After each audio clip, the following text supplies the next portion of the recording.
Phone tapping కేసులో SIT విచారణ కొనసాగుతోంది. హరీష్ రావుపై అధికారులు ప్రశ్నల వర్షం కురిపిస్తున్నారు. ఇక జూబిల్ హిల్స్ పోలీస్ స్టేషన్లో ఈ విచారణ కొనసాగుతోంది.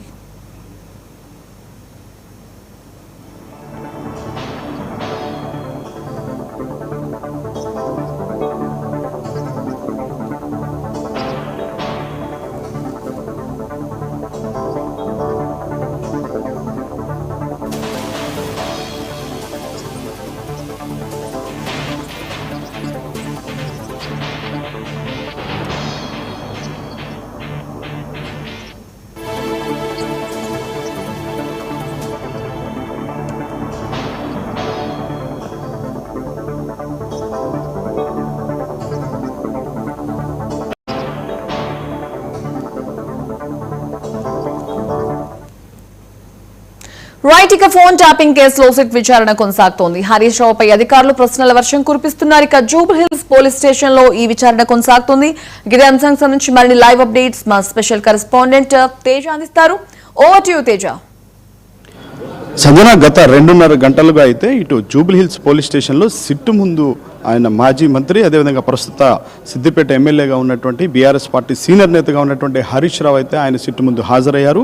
సరిగ్గా 11 గంటలకు ఈరోజు ఉదయం ఆయన సిట్ ముందుకు హాజరయ్యారు. హాజరైన నేపథ్యంలో గత 2.5 గంటలుగా కూడా సిట్ ముందు విచారణ, హరీష్ రావు విచారణ కొనసాగుతుంది అన్నట్లుగానే మనం చెప్పాలి. అయితే సిట్ అధికారులు మాత్రం అంటే పూర్తి స్థాయిలో హరీష్ రావు ముందు ప్రశ్నల వర్షం కురిపిస్తున్నారు. అసలు ఎందుకు ఫోన్ ట్యాపింగ్ చేయాల్సి వచ్చింది? ఎందుకంటే ఈ ఫోన్ సిఆర్పిసి 160 కింద నోటీసులు ఇచ్చినటువంటి నేపథ్యంలో ఈరోజు 11 గంటలకు సరిగ్గా తప్పనిసరిగా హాజరవ్వాలని చెప్పినటువంటి నేపథ్యంలో అయితే మాత్రం హరీష్ రావు అయితే ఈరోజు సిట్ ముందు హాజరయ్యారు.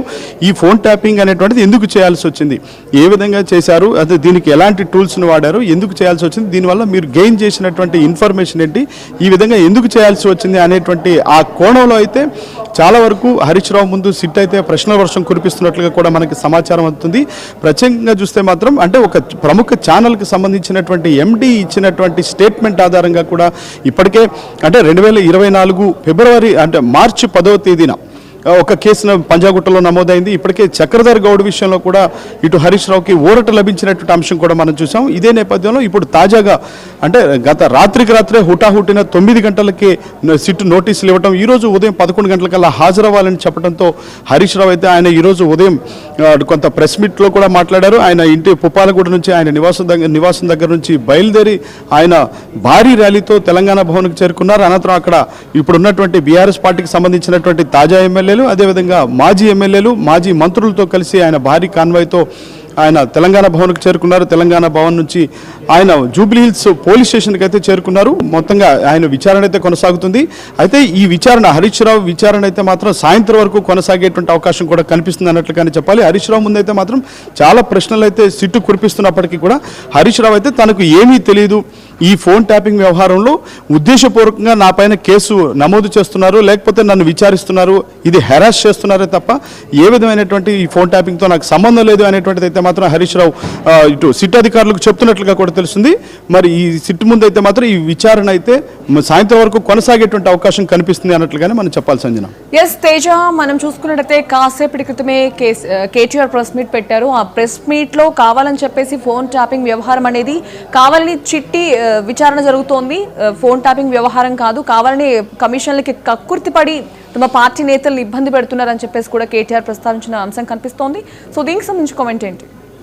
ఖచ్చితంగా సంజన, ఎందుకంటే కేటీఆర్ కూడా గత కొద్దిసేపటి క్రితమే ప్రెస్ మీట్లో మాట్లాడారు. ఆయన చాలా కీలకమైనటువంటి అంశాలే ప్రస్తావించారు. ఎందుకంటే హరీష్ రావుని ఎదుర్కోలేక, ఎందుకంటే ప్రజల గొంతుకుగా బీఆర్ఎస్ పార్టీ ఉంది, ఈరోజు ప్రతిపక్ష గొంతును లేకుండా చేసేటువంటి ఆ పరిస్థితిని ఆ కాంగ్రెస్ పార్టీ తీసుకొస్తుంది, ఆ విధంగా కూడా కాంగ్రెస్ పార్టీ ఆ విధంగా ప్రయత్నం చేస్తుంది అనేటువంటి స్థాయిలో కూడా ఇటు కేటీఆర్ మాట్లాడారు. ఇంకా ప్రత్యేకించి సివిల్ సప్లైస్లో జరిగినటువంటి 1000 కోట్ల కుంభకోణం గురించి ప్రశ్నించినప్పుడు ఇదే విధంగా ప్రవర్తించింది కాంగ్రెస్ పార్టీ. అదేవిధంగా ఇప్పుడు తాజాగా జరుగుతున్నటువంటి ఈ కోల్ మైనింగ్ కి సంబంధించి, నైని కోల్ మైనింగ్ కి సంబంధించిన దాంట్లో టెండర్లను ఏ విధంగా పిలిచారు అనేటువంటి అంశాలు, అదేవిధంగా మూసీ ప్రక్షాళనకు సంబంధించి 1,00,000 కోట్లకు సంబంధించినటువంటి అంశాలు కూడా కేటీఆర్ అయితే చాలా కీలకమైనటువంటి అంశాలే ప్రస్తావించారు. అంటే ప్రతి అంశంలో కూడా కాంగ్రెస్ పార్టీ ఇచ్చినటువంటి హామీలను నెరవేర్చకుండా వాటన్ని కూడా కాలయాపన చేస్తుంది, కాంగ్రెస్ పార్టీ ఇచ్చినటువంటి హామీలను నెరవేర్చడంలో వైఫల్యం చెందింది. ఇదే నేపథ్యంలో వీటన్నిటి కూడా ప్రజల గొంతుకుగా హరీష్ రావు బలంగా ప్రశ్నిస్తున్నారు. ప్రత్యేకించి బీఆర్ఎస్ పార్టీ పూర్తి స్థాయిలో ప్రజల పక్షాన పోరాడుతూ ప్రశ్నిస్తున్నప్పటికీ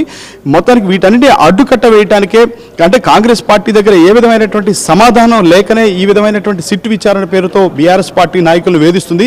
అదే తరహాలోనే అదే కోణంలోనే ఇటు హరీష్ రావు పైన కూడా హుటాహుటిన అంటే నిన్న గత రాత్రి ఒక్క రోజు క్రితం అయితే ఇటు రేవంత్ రెడ్డికి సంబంధించినటువంటి బామ్మర్దిగా ఉన్నటువంటి సృజన్ రెడ్డికి సంబంధించి ఆయన చేసినటువంటి ఆరోపణలు ఏవైతే చేశారో ఆ ఆరోపణలు చేసిన నేపథ్యంలో హుటాహుటిన సిట్ని ప్రయోగించి రాత్రికి రాత్రే 9 గంటల ప్రాంతంలో సిట్ విచారణకు హాజరవ్వాలి, ఫోన్ ట్యాపింగ్ వ్యవహారంలో మిమ్మల్ని ప్రశ్నించాలి, ఖచ్చితంగా సిట్ ముందుకు హాజరవ్వాలని చెప్పినటువంటి పరిస్థితి ఉంది. అందుకనే ఈ రోజు 11 గంటలకు ఆయన హాజరయ్యారు.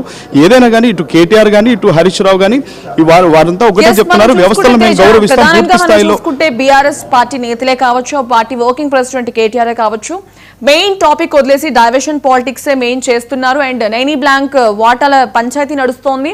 అందుకే ఎవరిని వీళ్ళు ఇలాంటి రూల్స్ పెట్టారని చెప్పేసి కూడా వాళ్ళు ప్రధానంగా చెప్తున్న పరిస్థితి అయితే కనిపిస్తోంది.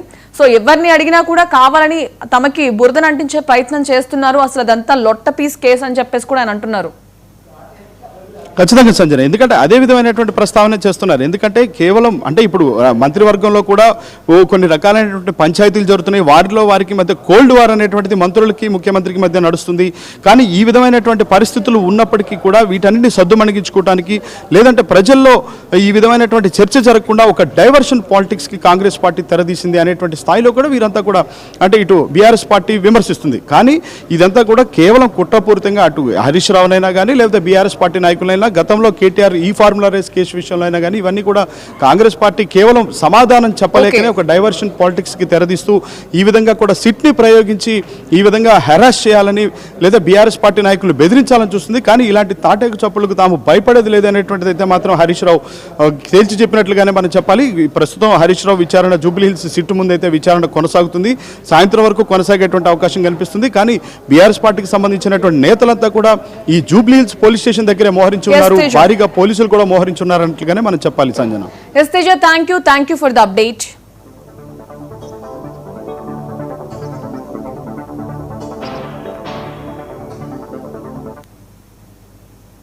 రైట్, కి ఇవి బులెటిన్ అప్డేట్స్.